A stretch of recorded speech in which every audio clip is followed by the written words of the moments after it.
Writing a comparative essay can feel like juggling two separate worlds. The common trap is to discuss one text for a few paragraphs, then switch to the other.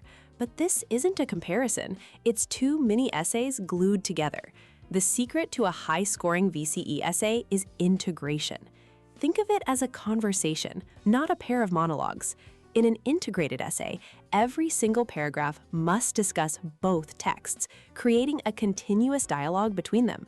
Here's the blueprint for a powerful integrated paragraph. You start with a comparative point, a single claim about both texts. Then provide evidence and analysis for text A.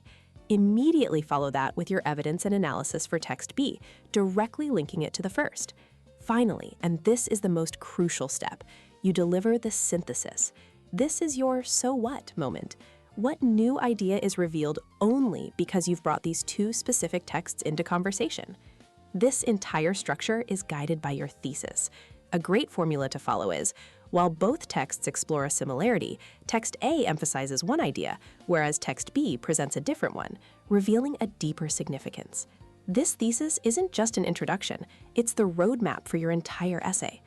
To execute this, you need balance. Aim for a roughly equal number of quotes and similar analytical depth for both texts. Neither should dominate the conversation. Use transition words like similarly, in contrast, or whereas to keep the dialogue flowing smoothly. By avoiding the common pitfalls, like the text-by-text structure or listing parallels without analysis, you move beyond simple summary. Integration proves you understand the unique insights that can only emerge when two stories speak to each other. That's not just good structure, it's genuine comparative excellence.